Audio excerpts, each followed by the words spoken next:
Good morning दोस्तों।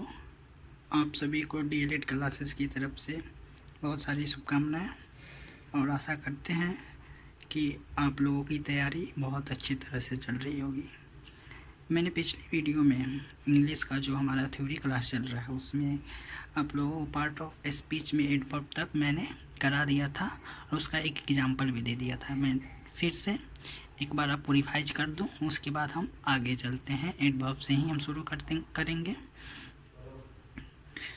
तो मैंने एडवर्ब्स का डिफिनीशन बताया था, फिर भी एक बार आज बता देते हैं कि words which give extra information about words other than noun and pronoun, यानी किसी भी सेंटेंस में नाउन और प्रोनाउन को छोड़ाकर जो भी वर्ड रहेंगे उसके बारे में अगर एक्स्ट्रा इन्फॉर्मेशन है वो क्या होगा, हमारा एडवर्ब्स होगा। जैसे कि वो वर्ब हो जाएगा, एडजेक्टिव हो जाएगा और एडवर्ब। खुद एडवर्ब ऐसे भी सेंटेंस मिलेंगे जिसमें एक से ज़्यादा एडवर्ब उनको मिलेंगे। वो एग्जांपल में हम देखेंगे। जैसे कि मैंने पहले कल वाले वीडियो में मैंने एक एग्जांपल दे दिया था, the dancer is dancing beautifully. Postmortem करेंगे तो हमारा द आर्टिकल हो जाएगा, यहाँ पे डांसर नाउन, ईच हमारा हेल्पिंग वर्ब हो जाएगा क्योंकि हमारा इसमें मेन वर्ब क्या है, डांसिंग, यहाँ पे प्रेजेंट है, और ब्यूटीफुली। ठीक, तो यहाँ पे जो ब्यूटीफुली आया है ये ना नाउन के लिए आया है, प्रोनाउन तो है नहीं, किसके लिए आया है हमारा, ये डांसिंग, जो डांस कर रहा है वो ब्यूटीफुली कर रहा है, यानी कि मेन वर्ब के लिए आया है।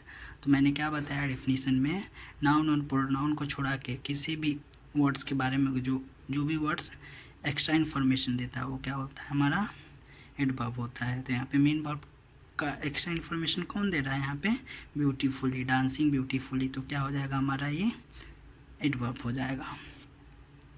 एक और एग्जांपल देखते हैं, the beautiful dancer is dancing very beautifully. यहाँ पे फिर पोस्टमार्टम करते हैं इस सेंटेंस का। यहाँ पे हमारा द आर्टिकल हो जाएगा, ब्यूटीफुल किसके लिए यहाँ पे आया है, ये डांसर के लिए आया है। ठीक, तो जो हमारा ये ब्यूटीफुल है ये डांसर यानी कि नाउन के लिए आया है।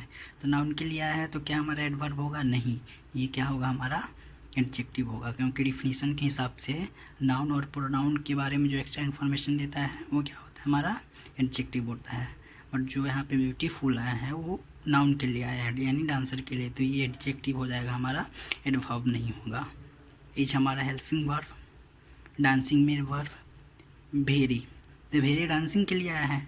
क्या अगर हम बोलेंगे the beautiful dancer is dancing very, क्या वेरी, तो वेरी हमारा ये डांसिंग के लिए नहीं आया है, फिर भी ये एडवर्ब होगा। क्यों, क्योंकि ये जो वेरी आया है ये ब्यूटीफुली के लिए आया है, और ब्यूटीफुली क्या है, ये डांसिंग के लिए आया, यानी मेन वर्ब के लिए। तो मेन वर्ब के बारे में जो एक्स्ट्रा इन्फॉर्मेशन देगा नाउन और प्रोनाउन को छोड़ा के हमें, वो हमारा एडवर्ब हो जाएगा। और एडवर्ब का भी जो एक्स्ट्रा इन्फॉर्मेशन देगा वो भी हमारा क्या होगा, एडवर्ब होगा।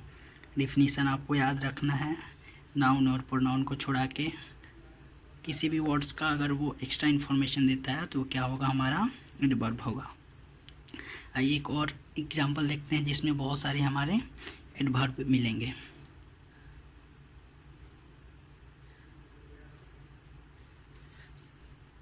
एग्जांपल है अगला मेरा, the very beautiful dancer is dancing very beautifully. तो यहाँ फिर देखेंगे द हमारा आर्टिकल हो जाएगा, वेरी ब्यूटीफुल डांसर। ठीक, तो ये जो वेरी आया है ये किसके लिए आया है, हमारा ब्यूटीफुल के लिए आया है, ना कि डांसर के लिए आया है। तो ब्यूटीफुल मैंने पिछले सेंटेंस में क्या बताया, जो आया था ये डांसर के लिए आया है, यानी डांसर क्या है, नाउन है, नाउन के लिए जो आया है वो हमारा एडजेक्टिव है।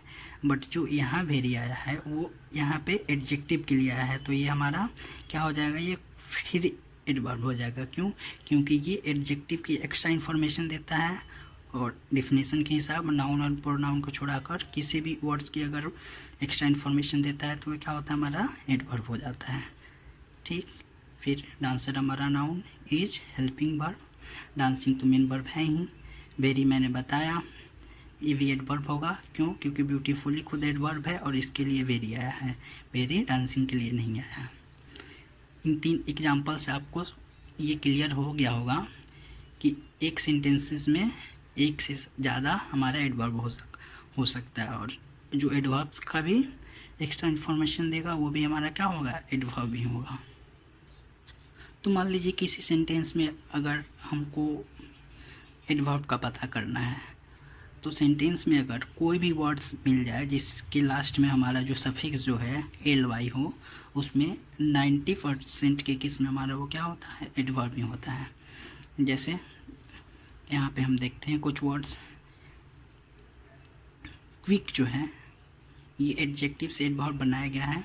ये जो क्विक जो है ये हमारा एडजेक्टिव है, एडजेक्टिव, बट यानी कि जो नाउन और प्रोनाउन के बारे में एक्स्ट्रा इन्फॉर्मेशन देगा वो एडजेक्टिव है हमारा, बट इसके लास्ट में हम ly सफिक्स जोड़ दिए तो ये क्विकली हो गया। ये क्या हो जाएगा? हमारा एडवर्ब हो जाएगा, जो कि नाउन और प्रोनाउन को छोड़ाकर किसी का भी एक्स्ट्रा इन्फॉर्मेशन दे सकता है, या तो वो खुद एडजेक्टिव हो, ठीक, या खुद एडवर्ब हो, वो हमारा एडवर्ब ही कहलाएगा। वैसे ही कुछ और सेंटेंस वर्ड्स देखते हैं। रिलायबल एडजेक्टिव हो जाएगा, ly जोड़ देंगे, रिलायबली ये हमारा एडवर्ब हो जाएगा। सैड, फिर उसका एडवर्ब हमारा सैडली, ly सफिक्स यहाँ पे भी जोड़ दिए। कंसिडरेबल एडजेक्टिव, ly जोड़ दिए, कंसिडरेबली ये भी हमारा क्या हो जाएगा? फिर एडवर्ब हो जाएगा। डिसिसिव एडजेक्टिव, ly सफिक्स जोड़ दिए, डिसिसिवली ये हमारा भी एडवर्ब हो जाएगा। वैसे ही मैंने यहाँ पे बहुत सारे एग्जांपल दे दिया है। इस सेंटेंस को आपको नोट डाउन करना है, और नीचे जो मैंने इसका जो आंसर लिख दिया है इसको आपको नहीं लिखना है और खुद से ट्राई करना है। सेंटेंस में जो भी वर्ड्स दिए हैं वो पार्ट्स ऑफ स्पीच के कौन से पार्ट हैं। अगर इतना करने में आप सक्षम हैं तो याद रखिए, कोई सा भी फिर इन द ब्लैंक्स आता है या कोई सा भी सेंटेंसेस वाले जो क्वेश्चन आते हैं वो नॉर्मली आप इतना अगर आपका क्लियर रहता है तो आप उसको आसानी से कर पाएंगे। एक बार नोट डाउन कीजिएगा सारे एग्जाम्पल को और अपने से बनाकर इसको मिलाइएगा। जैसे कि मैंने पहले सेंटेंस में बताया कि एक सेंटेंसेस में एक से बहुत सारे ज़्यादा हमारा एडवर्ब हो सकते हैं, वैसे ही एक सेंटेंसेस में एक से ज़्यादा एडजेक्टिव भी हो सकते हैं, यानी कि जो नाउन या प्रोनाउन की एक्स्ट्रा इन्फॉर्मेशन दे। तो यहाँ पे हम एक एग्जांपल देखेंगे। एग्जांपल है, पहला सेंटेंस है, a neatly placed well decorated Egyptian flower basket. ये चलिए इसका पोस्टमार्टम करते हैं। हमारा जो ई है ये आर्टिकल हो जाएगा। नीटली, नीटली किसके लिए आया है? किसके लिए आया है? यहाँ पे प्लेस्ड के लिए आया है, ठीक। और प्लेस्ड जो आया है, सबसे पहले हम ये सेंटेंस का मतलब समझेंगे कि लास्ट में हमारा ये नाउन पे ध्यान देंगे। जो नीटली आया है ये बास्केट हमारा नाउन के लिए नहीं आया है, तो ये हमारा एडजेक्टिव नहीं होगा। बट ये जो किसके लिए आया है? प्लेस्ड के लिए आया है।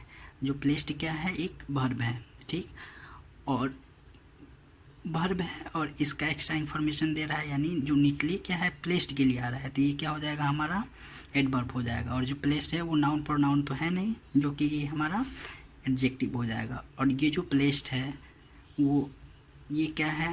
Placed, well decorated, Egyptian flower, ये सारे किसके लिए हैं?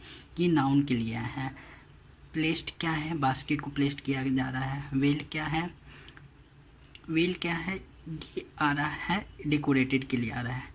डेकोरेटेड भी हमारा क्या है? यहाँ पे एक वर्ब है, तो वर्ब का जो एक्स्ट्रा इन्फॉर्मेशन देगा क्या हो जाएगा? ये भी हमारा एडवर्ब हो जाएगा।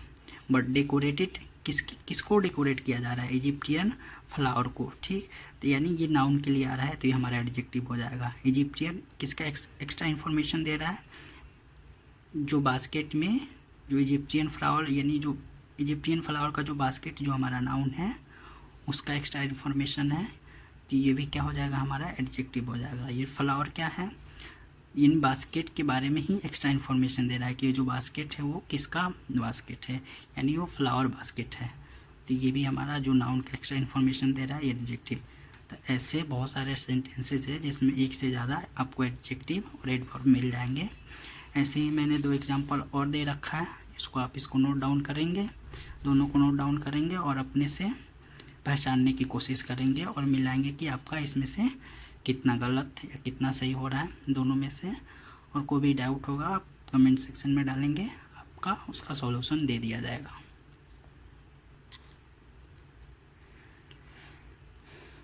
कल के वीडियो से हम स्टार्ट करेंगे कंजक्शन।